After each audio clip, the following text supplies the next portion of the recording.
Dirty Talks.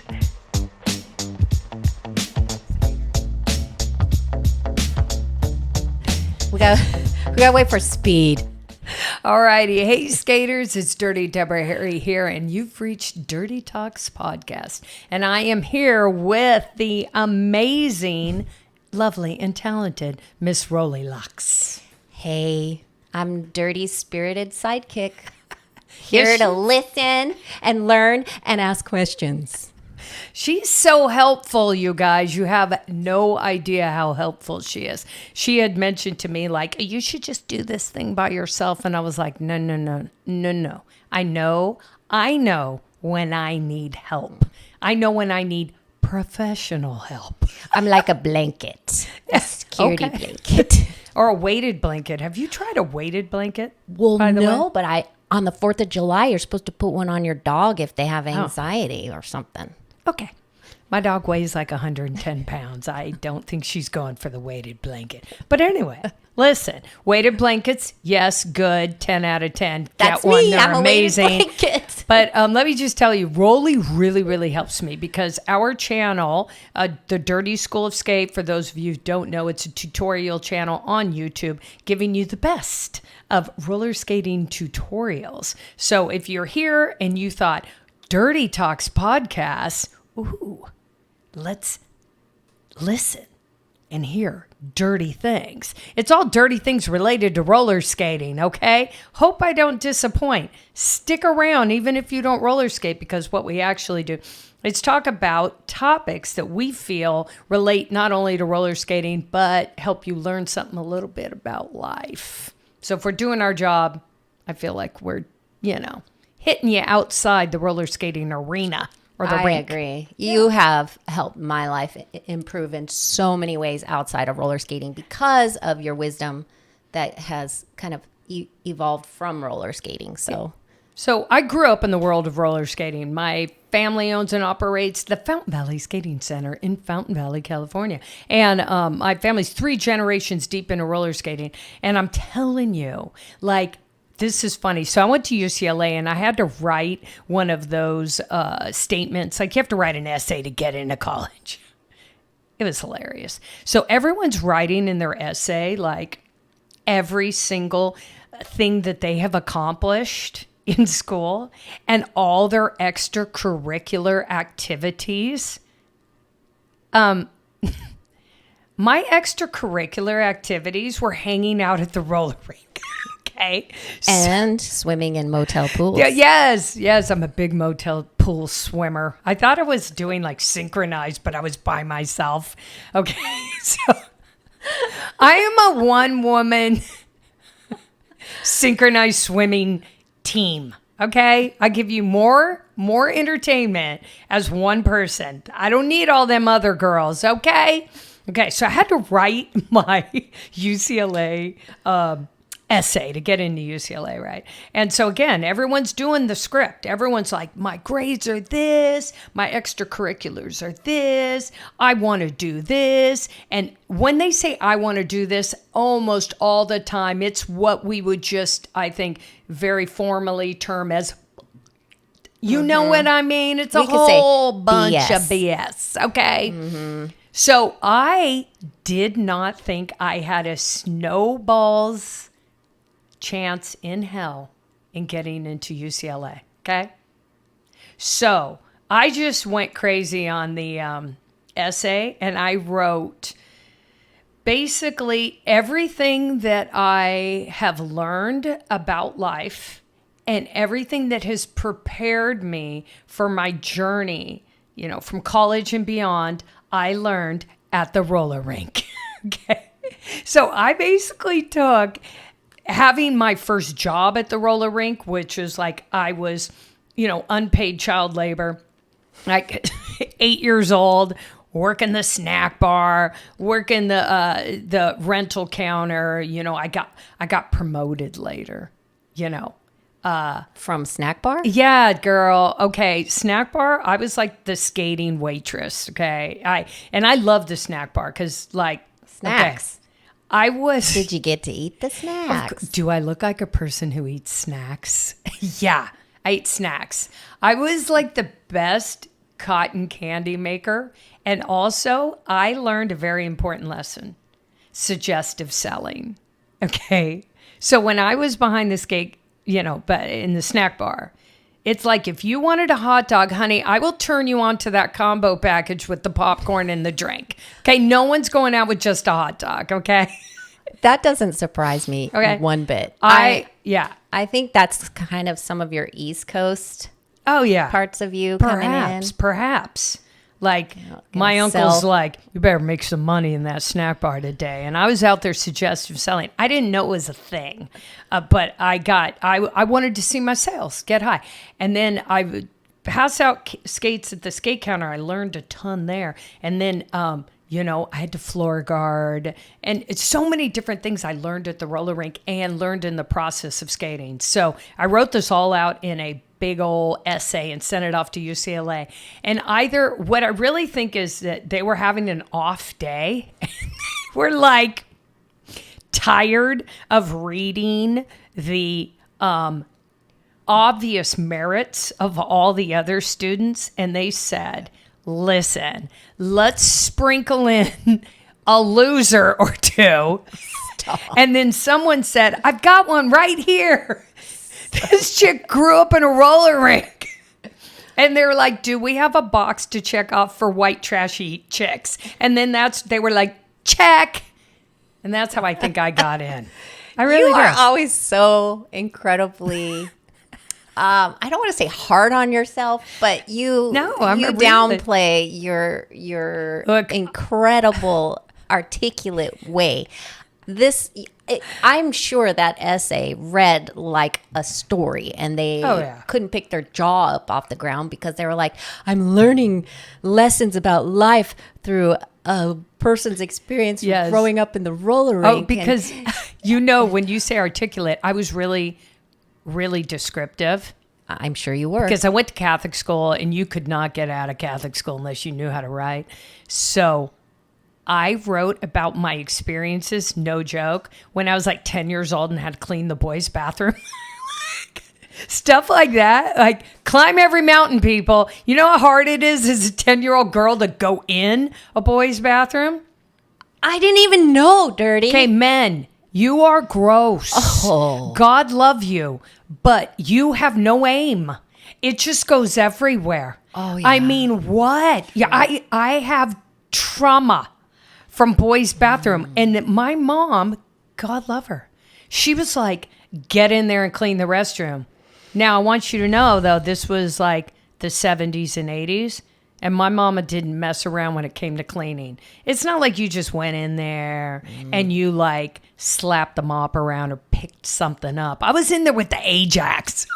Ajax, honey. Do they still make the that Comet, stuff? Ajax. We were scrubbing. Okay, I was scrubbing. And I learned a lot about men and their hygiene. Listen, I learned about how men think and how they act. And, but yeah, so I did like a lot of odd jobs. There was even like the errant time where you would go into the janitor's room and there would be like what's it called? Like one of those mouse traps. Because, in every building, everywhere, you get visited by God's creatures. So there would be like one of them, that had passed on, but was living in one of those things. And it would be like someone else would be like, just pick it up and throw it in the trash. And you're like, dude, I'm 13. I'm not picking up a rat in a rat trap. Like, I've got to have some boundaries. There's got to be someone who's paid to do this, right? Did you? No, God, no. Oh, okay, no, I good. screamed and got the hell out of there. Yes. But there was all these times, though, that I really had to learn how to really, really, really be able to communicate with people very early in my life and communicate with all types of people because all types of people come to the rink. So it got me thinking. There was a time when I was behind the skate counter and I had an interaction with an older man, and it got me thinking about like stuff that goes on even today. So I'm working behind the skate counter, and my dad was there too. My dad was mounting skates, and my dad, I was probably like 9. My dad, I could already dismantle a skate, put it together, like no problem. I could use all the tools. And a guy came up to me. When I say he was an old man, he was probably like 30. But you know, when you're young, you're like, everyone's as old as Santa. You're like, just everyone's old. So I came up and the truck had fallen off his rental skate. And I was like, oh, okay, I got you. So I pick it up and I start putting it back on. And he literally goes to me, are you sure you know what you're doing? That seems legit, right? Because I'm like a little kid and a girl. Okay. And I looked at him and I was like, yeah, it's easy. Like, what? Like, of course I could do this. I can use tools, basic tools, you know. I'm a total moron. And I could put a skate truck back on a plate. Like, duh. You know, it was so great. And I put it back and gave it to him. And I was like, well, go skate. Don't hang out here with me. That would be weird. But it was... Right. It was funny how, like, today, I think you and I were talking about, like, training people. Yes. And, like, differences between, like, men and women and how they learn. Because you've seen me coach before, right? A lot. Like, coaching, like, in a group setting. Yes. Where, yeah. When basically you have primarily you teach feminine women. Sure. Or not feminine, but women. Yeah. And every once in a while you get some males, some men. Yeah. So when I teach these groups, over time it's kind of changed. Like there'll be, if I have a really big group, let's say if I did a big group in roller derby, pre-pandemic, I would get like half and half. You would get like a lot of men, a lot of women, and then it's roller derby. So you are just getting everything, I like to say, on the seams and in between. You get the whole plethora, the whole lifestyle. You're getting all different kinds of people, different kinds of people representing, identifying, whatever. Everyone together, right? Which is super cool. And then at the rink, I would definitely get a wide variety.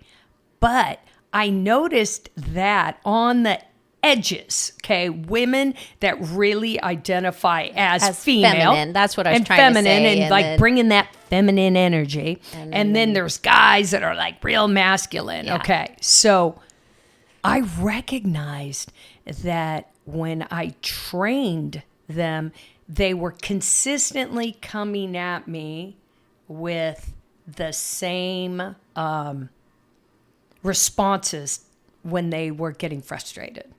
Okay? The same or? The same responses from each side. They weren't the same, but they were all coming at me like this side would always say the same thing and this side would always say the same thing. So it'd be like, this is so fun. If a traditional, like, female couldn't do something, she would give me her life story and all of her flaws. It would be like, the reason why I cannot turn around and skate backwards is, and then it was pick it. I was always picked last in kickball. Yes.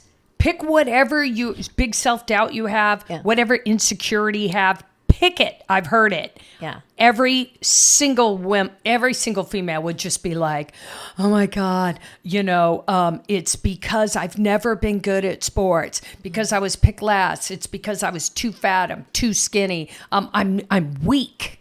It would just go on. And some of it would be really heartbreaking. Like when they really get into stories, it would be like they were never supported in sports. They were never shown how to do anything. The boys in their family were supported in sports and they weren't, so they really have no experience. And it was always them. And you could just see them turning it inward and a lot of painful realizations that they had, or painful perspectives they had about themselves. And then you would do the same skill that we were working on, like backward skating or whatever, and a guy. And I would tell a guy, hey, dude, I just need you to bend your knees. And it didn't matter what I said, you guys. He'd look at me and he'd be like, it's these thin wheels. If I had better wheels, I would be great. It's these skates. It's that dude over there. It's this floor. It's the air. I mean, it would be anything but himself. I see where you're going with this. Anything. Women would internalize everything. Guys would just look around and see the most external thing and blame their inabilities on that external thing. So I mean, you know, on a side note, people, like I say, are on the seams and in between. You probably got it good. Okay, you probably got it good because you're not, haven't been taught that these things are your go-tos. Women just turn it inward and blame ourselves. Blame yourself. And then men, let's blame everything else but ourselves. You know? Yeah. So I mean, it's a massive generalization, but yes, there is definitely truth to it because you lived it. But certainly you're right. There's people that are more well-balanced. The reason why I bring this up, the reason why I really bring this up is let's talk about the female side that would tell me why they couldn't. And they would also tell me, I cannot do a cross pull because my thighs are too big. Mm-hmm. And I would say, honey, look at my thighs. Cross pulls are a possibility in your life. Okay, let's focus on technique. Let's not worry about that. Let's go. Mm-hmm. And then I would look down at her skates and I would be like, honey, let's talk about your equipment. For women, it could be totally extreme. It could be like, you only have 7 wheels on your skates. How do you expect you're going to do it, right? No, it's me. It's me. I should be able to skate with 7 wheels. What a loser I am. I mean, it would be that crazy. It would be that crazy. I said, honey, you're wearing skates that are suited to be worn once a year at Halloween as a costume. Yeah. Like they're that toy-like. Yeah. You need better skates. It's not that you can't do this. Mm-hmm. We need skates that are more performance-oriented because you are trying to do something performance-oriented, right? With the guys, I would be like, dude, your skates are fine. Your skates are solid. They're legit. They might even be expensive. Your challenge is you're not listening to me. When I tell you to do it this way, I mean to do it this way. And there will be times when I'm like, I cannot be the only woman in your life that has this problem with you. I know you don't listen. I just love men. They'll figure it out. Like it takes. They'll force it. Whatever. Just keep going like that, dude. I got the answers when you're ready. But if you don't want to listen to me, that's fine. You can keep complaining about your wheels. So it's been a very, very interesting road to notice those extremes and then be able to try to artfully bring it in toward the middle to be able to say, it's a little of both. Yeah, honey, like it's your skates. Definitely. It's your skates. We need to upgrade those. And then you also need to start thinking about like cross training a little bit. Maybe you just need to get a little bit more body awareness to build up confidence because you haven't done sports, and that's okay. We're going to stay on this journey of learning for a really long time. So, just do some stretching or do some yoga. That way you have more body awareness and we'll get a little bit of better skates and we'll see where we're at. And then over to the guy, I'd be like, so what I'm going to need you to do is retrain your brain to listen to women. I'm going to keep the directions real short. Like, it's going to be real short, so we don't have to sit down and have a full-blown conversation. But I'm going to make it simple. And just do that, and I promise you will be good. So anyway, I get some people in between, though. But I'm hoping to bring it together. Yeah, well, I think that is, in a nutshell, the journey in life is finding that middle ground, that balance. Yeah. Yeah. I mean, owning your ish when it's yours, right, and understanding when it's external. Right. Yeah. I think I totally relate to the extreme. It's always my fault. Like, I was talking to your cousin the other day, and she's like, yeah, like someone could like literally stub their toe next to me, and it's my fault. And I'm like, yes, that's me. I will just own all of the problems of other people if I was in the vicinity at the time. Yeah. So, but I'm getting better. People like that really need to be careful, because we will search the entire world to find out how we can make things our fault. It is. Yeah. My husband gets on me about it. He's like, oh, so now that you don't have that to worry about, what's it going to be now? And it's like, my empathy has to go somewhere. Yeah. Yeah. So I'm going to search. You're good at not doing that. Well, I've learned. Yeah. I mean, I've learned over the years that, especially, okay, so this is just straight tips for skaters. When I'm not feeling it, like, I'm like, God, self-doubt starts creeping in. I feel any kind of physical pain when I'm skating. If I'm struggling with something that I'm trying to get better at, dude, number one thing, look at my skates. Look at the equipment I am using, because it's very interesting, and I think there's a lot of parallels to other sports. You are putting a boot on your foot, arguably one of the most sensitive parts of your body, and you're commanding that skate to do things.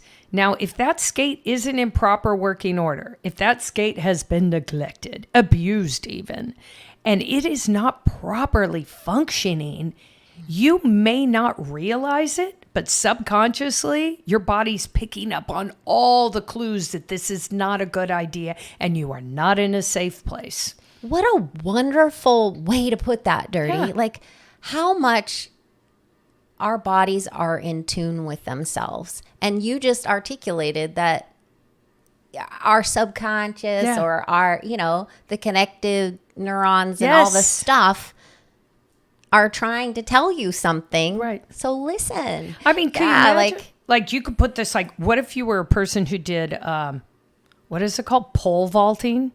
Ooh. And you're like, any old pole will do. Like, you're going up 25 feet in the air and this thing snaps like a twig. Your body knows.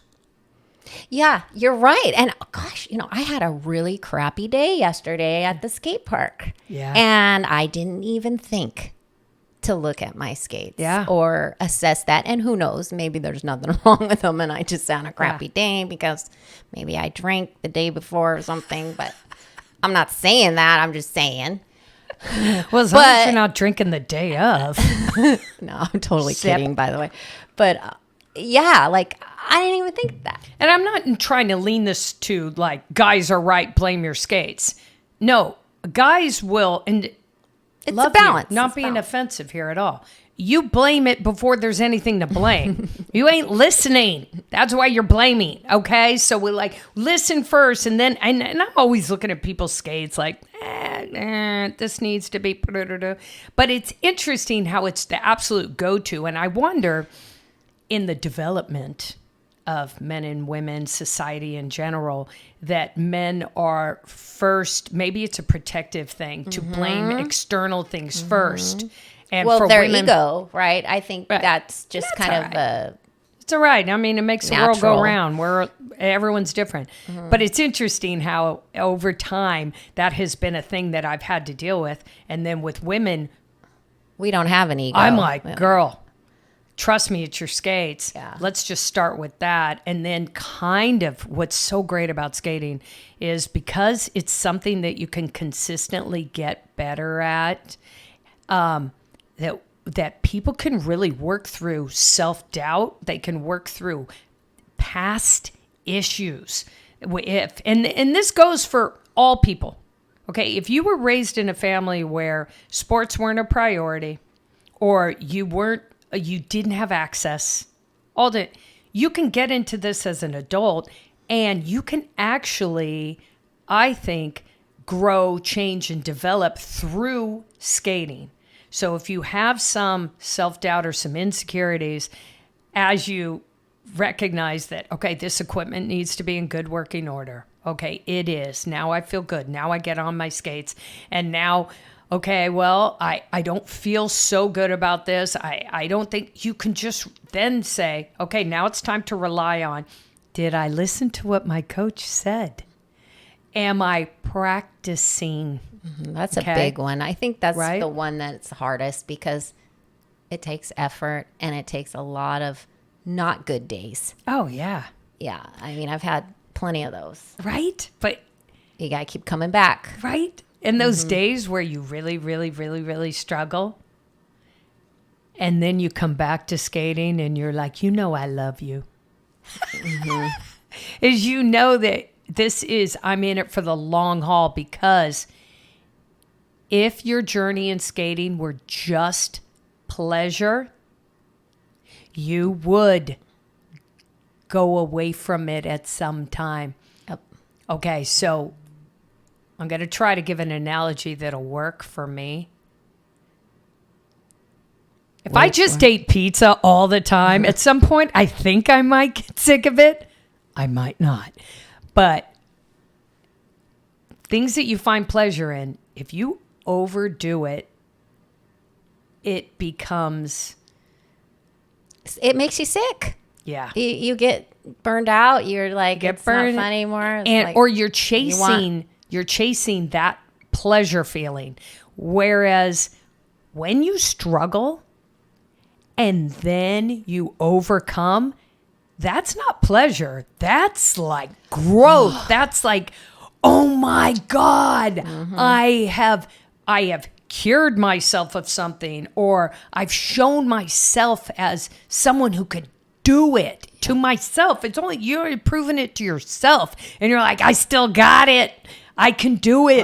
What's up for tomorrow? It's excitement. It's hope. It's farther down in the journey. It's not just about pleasure. So we need to have those times where we absolute struggle. You take the helmet off, you throw it on the ground, maybe. I don't know if you get dramatic about it, but then you come back, and it's that comeback and that doing better.